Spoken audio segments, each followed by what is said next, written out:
खो दिया। किसने 40 वर्ष खो दिए, किसने 50 वर्ष खो दिए, परंतु हम अंतिम समय में विचार करते हैं हमने क्या पाया और क्या खोया। हमने खोया ही खोया है। हमने संसार के कार्यों में बहुत समय लगा दिया है। काव्य शास्त्र विनोदेन कालो गच्छति धीमताम। समय, बुद्धिमान व्यक्ति किसमें का समय व्यतीत करता है? वह विचार करता है कि मुझे जो यह समय मिला है, मुझे सार्थक बनाया है काव्य शास्त्र विनोदेन, यानी काव्य शास्त्र में विनोद कर, अर्थात उसके यानी बारे में सोचने में, चिंतन करने में, आगम के बातों को चिंतन करने में या हमारे स्वयं के बारे में चिंतन करने में हमने कितना समय लगाया। समय तो जा रहा है। आप 58 घड़ी पाप की, 2 घड़ी आपकी, यानी 58 घड़ी तो हम पाप में खो दिया, 2 घड़ी भी अपने लिए निकालने के लिए तैयार नहीं। क्षण भर भी हमारे पास में, अरे आप कहते हैं हमने सामायिक भी कर ली। कई लोग सामायिक भी कर लेते हैं, सामायिक के पाठ भी कर लेते हैं, परंतु कभी गहराई में जा करके विचार करते हैं कि भाई मेरा ये समय जा रहा है, मैंने किसके लिए समय दिया है, क्या कर रहा हूँ, माला फेर रहा हूँ या कहीं और चिंतन कर रहा हूँ। हम बैठे ही यहाँ पर है, हमारा चिंतन बाह्य बातों पर होता है। बहुत अधिकांश समय हमारा क्या हो जाता है, बाह्य बातों पर चिंतन हो जाता है। हम कभी ये सोचते नहीं है कि भाई यह समय मेरा जो मिला है, मैं 1 घड़ी के लिए, 2 घड़ी के लिए भी सामायिक करके बैठा हूँ, परंतु वह समय मैं किसमें डाल रहा हूँ। अरे ये घड़ी भी बहुत होती है जागने के लिए। समय यदि थोड़ा देर के लिए भी, आप जानते ही है, यानी थोड़ा सा धक्का भी दे दिया तो हमारे आत्मा का कल्याण हो सकता है। सिर पर 7 लो, आयुष्य कम पड़ गया। धन्ना और शालिभद्र ने, जिन्होंने इतना क्या किया था, इतना सब कुछ छोड़ दिया था, सब कुछ उनके पास में था, परंतु उन्होंने क्या कर दिया है, इसको ठुकराया और माँ बाप का प्यार भी ठुकरा दिया है, सब कुछ कर दिया है, पत्नियों का मोह भी छोड़ दिया है, दीक्षा भी ले ली है और साधना में लगे हैं, परंतु जानते ही हैं ये को सिर्फ 7 लव आयुष्य कम पड़ गया तो उनको भी क्या करना पड़ा, उनको भी सर्वार्थ सिद्धि में जाना पड़ा। जो आत्मा 7 लव आयुष्य यदि उनको मिल जाता तो वह आत्मा कहाँ चली जाती, मोक्ष में चली जाती। मोक्ष का यानी ना पुनः उनको आना था न जाना था, अब भी उनको एक भव करना ही पड़ेगा। उनको भी ये सर्वार्थ सिद्धि में जा करके 33 सागरोपम आयुष्य वहाँ पर भोगने के बाद में पुनः मनुष्य योनि में आना पड़ेगा। उनको भी क्या करना पड़ेगा, हाँ, माता के गर्भ में रहना पड़ेगा, वही दुख उनको भी सहना पड़ेगा। जन्मम दुखम जरा दुखम रोगानी मरणानी, यानी संसार के अंदर जन्म मरण और दुख, यानी बुढ़ापे से बढ़ करके और दुनिया में कोई दुख नहीं है। वह सभी दुख, भले ही उनके पास में पुण्यवानी होगी, सब कुछ होगा, फिर भी उनको कम से कम ये सभी कुछ तो भोगना ही तो पड़ेगा। हम कभी विचार करते हैं, सामायिक लेकर के जरूर बैठते हैं, परंतु हमारा समय कहीं इधर उधर, कहीं दूसरा चिंतन में तो नहीं जा रहा है।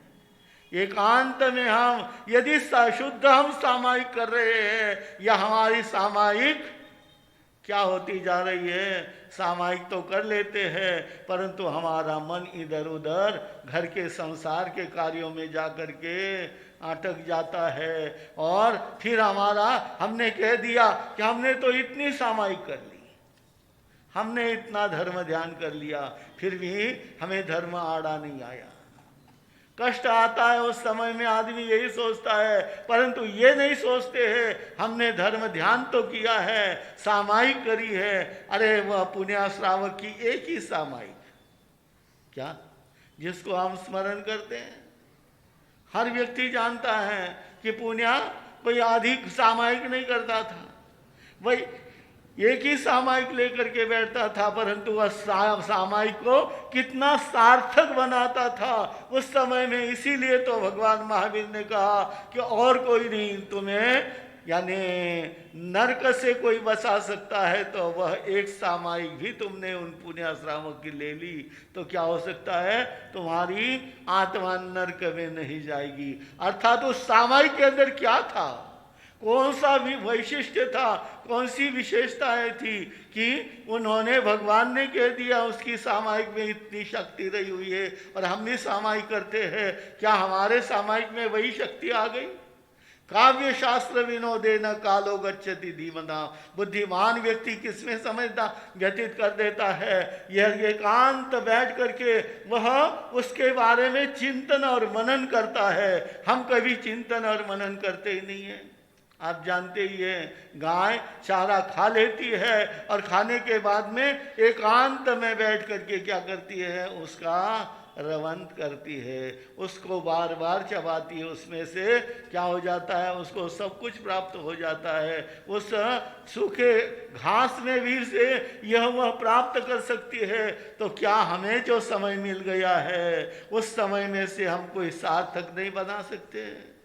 हम कितना सार्थक बनाते हैं, निरर्थक तो हमारा समय बहुत जाता है, घंटों घंटे बातों में बैठ जाते हैं, क्या सार निकलता है। अरे ये प्याज के छिलके हैं, इसमें से तो कुछ भी निकलने वाला नहीं है, हम तो उसी में क्या है बातों में लगे रहते हैं, उसमें कोई सार आपको ध्यान में नहीं आएगा। परंतु कभी एकांत में जा कर के भी आप यानी नमस्कार भी मंत्र आपने पढ़ लिया, एक नवकार मंत्र के प्रारंभ भी कर लिया। अरे नमो अरिहंताणम का चिंतन करते करते अरिहंत कैसे हैं उसके बारे में क्या हमारे सामने वह चित्र आ जाता है। अरिहंत सिद्ध भगवान का, परमात्मा का वह स्वरूप का हमारे सामने आ जाता है। हम कभी उसके बारे में ये विचार नहीं करता है। समय तो हमारा जा रहा है, एक एक पल एक एक क्षण हमारे जीवन में से निकल गया है, जा रहा है, वह तो कोई लौट करके पीछे आने वाला नहीं है। परंतु जो व्यक्ति समय को सार्थक बना लेता है, उसी का समय सार्थक हो जाता है, उसकी जिंदगी सार्थक बन जाती है। तो जरूर आप गहराई में जाकर के किसी एक बात को लेकर के भी हम बैठे और उसके पर गहराई से चिंतन यदि करने लग जाए तो क्या हो सकता है, बहुत बहुत कुछ हमारे कर्मों की निर्जरा हो सकती है। इसीलिए प्रत्येक व्यक्ति को सोचना है मेरा समय किस में जा रहा है। और यह संसार के कार्यों में तो हमने बहुत समय दिया है, उसके लिए किसी को कुछ कहना नहीं पड़ता है, समझाना नहीं पड़ता है। हर एक व्यक्ति अपने अपने अपने कार्यों में क्या है, बहुत तज्ञ है, समझदार है, उनको कुछ भी कहना नहीं पड़ता है। व्यापारी को किस तरह से क्या व्यापार करना है, यह बचपन से ही हमारे क्या है, हमारे ध्यान में आ जाता है। ऐसा करना, ये करना, ये करना, उसके लिए कोई सिखाना नहीं पड़ता है। तो मैं यही कहूँगा कि जरूर हमें जो क्षण मिला है, क्षणम जाना ही पंडिये, यानी क्षण को जो जानता है वह वास्तविक पंडित है। तो हम समय को सार्थक बनाने के लिए जरूर प्रयत्न करेंगे। इतना ही कह करके मैं शब्दों को विराम देता हूँ। बोलो भगवान महावीर स्वामी की जय। हाँ जी, अभी आपने गुरु आनंद के